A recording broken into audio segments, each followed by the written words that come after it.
Welcome back. Bulletin کا باقاعدہ آغاز کرتے ہیں۔ آئی ایم ایف کے ایگزیکٹو بورڈ نے پاکستان کا $3 ارب قرض پروگرام منظور کر لیا۔ آئی ایم ایف کے ایگزیکٹو بورڈ نے پاکستان کے ساتھ اسٹینڈ بائی معاہدے کی منظوری دے دی، جس کے بعد فوری طور پر $1 ارب 20 کروڑ کی قسط پاکستان کو جاری کر دی جائے گی۔ اعلامیہ کے مطابق $1.8 ارب نومبر فروری میں دوبارہ جائزوں کے بعد شیڈول کیے جائیں گے۔ آئی ایم ایف کے مطابق پاکستان کو طے شدہ پالیسیز پر سختی سے کاربند رہنا ہوگا۔ پاکستان میں معاشی اصلاحاتی پروگرام معیشت کو فوری سہارا دینے کے لیے ہے۔ پروگرام سے پاکستان کو معیشت کی اندرونی اور بیرونی عدم توازن کو دور کرنے میں مدد ملے گی۔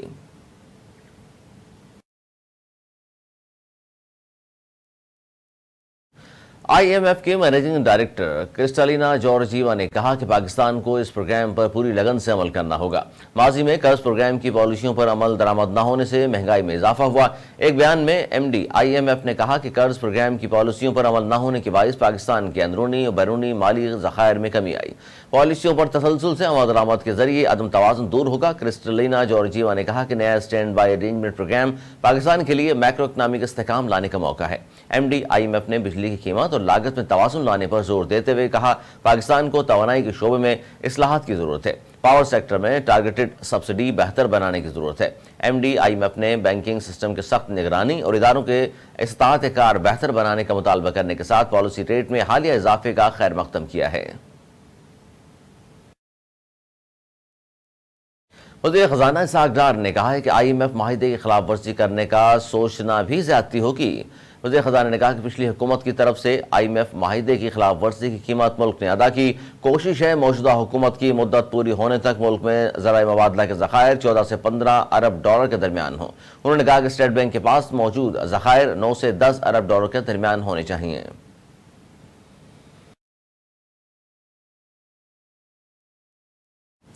آئی ایم ایف نے پاکستان کی معاشی کارکردگی سے متعلق رپورٹ جاری کر دی۔ آئی ایم ایف کے مطابق سال 2023-24 میں معاشی شرح نمو 2.5% رہنے کا امکان ہے۔ گزشتہ مالی سال پاکستان کی معاشی کارکردگی منفی 0.5% رہی، جبکہ حکومت نے گزشتہ سال جی ڈی پی گروتھ 0.3% مثبت رہنے کا دعویٰ کیا تھا۔ اب امکان ظاہر کیا گیا ہے کہ سال 2024 میں بے روزگاری 8.5% سے کم ہو کر 8% پر آ جائے گی۔ اس سال اوسط مہنگائی 29.6% سے کم ہو کر 25.9% پر آنے کی پیش گوئی کی گئی ہے، جبکہ اس سال مالی خسارہ معمولی کمی سے 7.5% رہنے کا امکان ظاہر کیا گیا ہے۔ آئی ایم ایف کے مطابق primary surplus G D P کا 0.4% رہنے کا تخمینہ ہے اور پاکستان کے ذمے قرضوں کا حجم 81.8% سے کم ہو کر 74% پر آ جائے گا۔ بھارت کی جانب سے پانی چھوڑے جانے کے بعد دریائے ستلج میں پانی کی سطح میں مسلسل اضافہ ریکارڈ کیا جا رہا ہے۔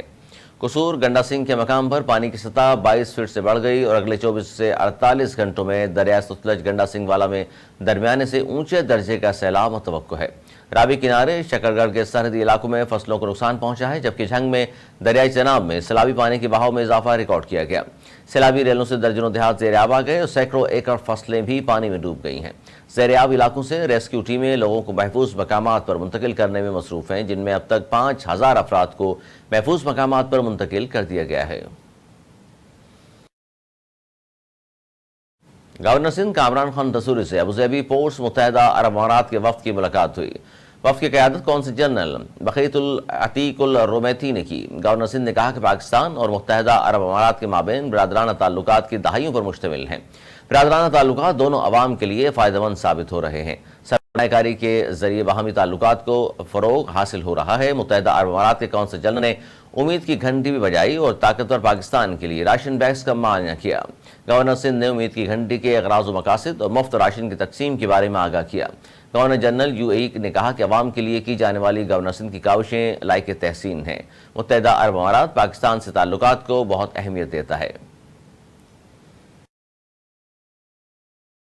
امریکہ نے واضح کر دیا ہے کہ روس سے تنازع ختم ہونے تک یوکرین کو نیٹو میں شامل نہیں کیا جائے گا۔ روسی میڈیا کے مطابق امریکی صدر جو بائیڈن نے کہا کہ یوکرین کو نیٹو کا رکن بنائے جانا مستقبل قریب میں نہیں ہوگا۔ یہ اس وقت تک ممکن نہیں جب تک جنگ ختم نہیں ہو جاتی، اور یوکرین کے صدر بھی سمجھتے ہیں کہ نیٹو ممالک کی ذمہ داریاں اس بات سے کہیں زیادہ اہم ہیں کہ یوکرین کو نیٹو کا رکن بنایا جائے۔ نیٹو اجلاس میں G7 ممالک نے واضح کیا کہ جب تک ضرورت پڑی یوکرین کی بھرپور مدد کی جائے گی اور روسی اثاثے اس وقت تک منجمد رہیں گے جب تک ماسکو ہر جانا نہیں دیتا۔ الیکٹرک کار بنانے والی کمپنی ٹیسلا کے بانی ایلن مسک نے مصنوعی ذہانت پر مبنی نئی کمپنی کا اعلان کر دیا ہے۔ امریکی نشریاتی ادارے کی رپورٹ کے مطابق ایلن مسک کی نئی کمپنی کا نام AIX ہے۔ کمپنی میں گوگل اور اوپن AI کے انجینئرز نے بھی کام کیا۔ قبل ازیں ایلن مسک نے خیال کیا کہ مصنوعی ذہانت میں ہونے والی پیش رفت کو روک دینا چاہیے اور اس میں کچھ قواعد اور ضابطوں کی ضرورت ہے۔ تاہم اب ایلن کہتے ہیں کہ ان کا نیا اسٹارٹ اپ حقیقت کو سمجھنے کے لیے بنایا گیا ہے۔ کمپنی کی ویب سائٹ کے مطابق AIX کا مقصد دنیا کی اصل حقیقت کو سمجھنا ہے۔ نئی کمپنی 14 جولائی کو ٹویٹر اسپیس چیٹ کی میزبانی کرے گی، جو اپنے مقاصد کے بارے میں مزید تفصیلات کے بارے میں آگاہ کر سکتی ہے۔ ویب سائٹ کے مطابق ایلن کی نئی کمپنی ٹیسلا اور ٹویٹر اور دیگر کمپنیوں کے ساتھ مل کر کام کرے گی تاکہ ان کے مشن میں پیش رفت ہو سکے۔